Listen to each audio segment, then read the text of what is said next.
Bonsoir à toutes et à tous. Alors cette semaine, il y a eu un véritable événement du côté de Atos, c'est le franchissement du milliard de capitalisation boursière. J'ai toujours indiqué que ce seuil serait crucial. J'en parle dans mon livre L'avenir d'Atos chez JDH Éditions, dans la collection Les Guides de France Bourse que vous trouverez sur Amazon, Fnac, etc. Et j'ai toujours dit que ce seuil serait crucial et que ce serait un test important parce qu'une fois que le titre passera le milliard de capitalisation boursière, il y aura peut-être la possibilité pour des fonds qui ne peuvent pas avoir des small caps d'un moins d'1 milliard en portefeuille, ils n'ont pas déontologiquement la possibilité de le faire, qui reviendraient sur le dossier Atos. Alors cette semaine, Atos a effectivement touché le milliard, l'a même dépassé, et puis ça n'a pas duré. On va essayer dans cette vidéo de voir et comprendre pourquoi. Mais d'ores et déjà, je vous invite bien sûr à liker et à partager, sans oublier de vous abonner à cette chaîne et de vous inscrire bien sûr sur francebourse.com où je parle très régulièrement d'Atos, où je donne des recommandations sur Atos.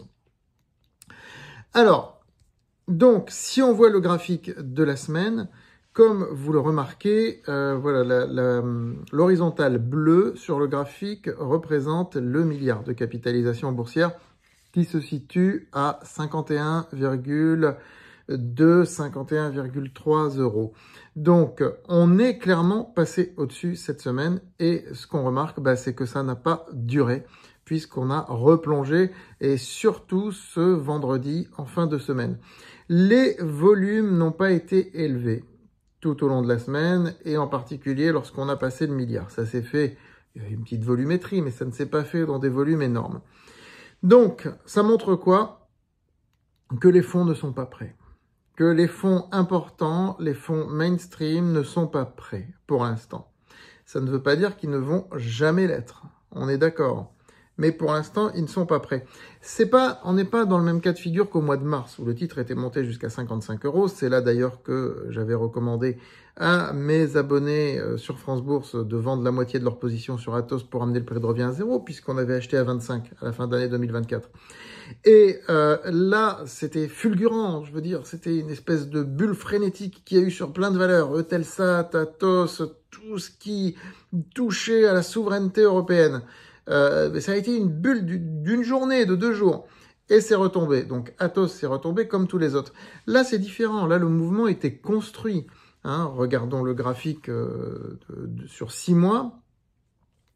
Là, vous voyez qu'on n'est pas sur une bulle spéculative. On est sur une hausse qui s'est installée depuis plusieurs mois, mais en particulier depuis le milieu de l'été. Et que cette hausse a conduit le titre au-delà des 50 euros et même au-delà du milliard de capitalisation boursière. Donc, malgré cette hausse construite, l'entreprise Atos n'arrive pas encore, pour l'instant, à conquérir le cœur des fonds mainstream, des investisseurs mainstream. Bon, alors, quelles peuvent être les explications à cela ? On revoit le graphique, si vous le voulez bien. Quelles peuvent être les explications à cela?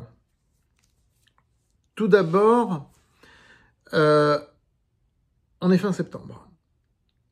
Donc, dans 1 mois, en gros, les fonds vont commencer les opérations de window dressing. C'est-à-dire d'habillage, de maquillage des portefeuilles pour montrer qu'on a construit un beau portefeuille, qu'on n'a pas des titres paria, etc. Alors Atos est à double tranchant parce que Atos gagne 100% depuis le 1er janvier. Donc ça fait du bien de mettre Atos en portefeuille quelque part.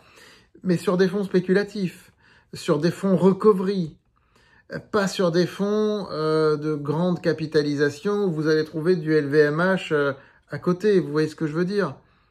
Atos fait encore tâche dans ces fonds-là. Donc pas tout de suite. Ils vont attendre quelque chose. Ça, c'est la première chose. Deuxièmement, je crois que beaucoup de fonds attendent aussi que la cession à l'État français se fasse.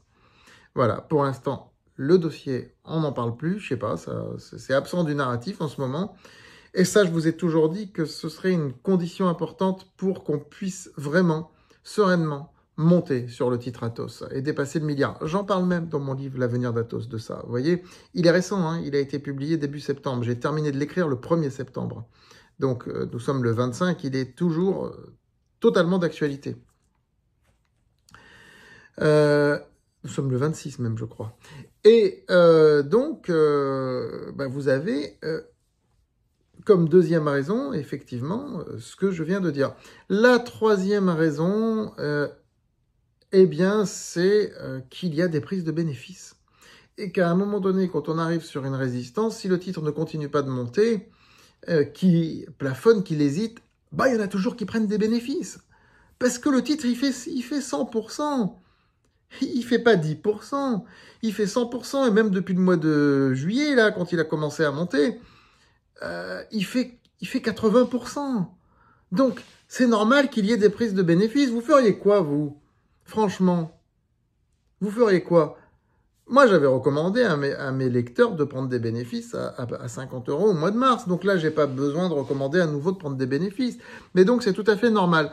Donc, il se peut que Athos tergiverse encore un peu, mais le parcours est là, le narratif est là, l'avenir, il est là. Et si le plan de Genesis fonctionne, s'il n'y a pas de déraillement, s'il n'y a pas de dérapage à un moment donné dans la mise en œuvre de ce plan, je peux vous dire que les objectifs qui sont dans ce livre sont tout à fait crédibles. Même s'ils font rêver beaucoup de gens, où ils se disent que ça va être compliqué, c'est argumenté, j'explique pourquoi, ils sont tout à fait crédibles. Voilà. Il ne faut pas que le plan déraille, c'est tout. Et il faut que la cession à l'État français finisse par se faire. Le marché l'attend aussi beaucoup, ça. Voilà, on continue de suivre le feuilleton Athos, mais en tout cas, c'est quand même bien d'avoir passé le milliard cette semaine, même si ça n'a pas pu se maintenir, c'est quand même un signe important. Ça a été fait. Voilà.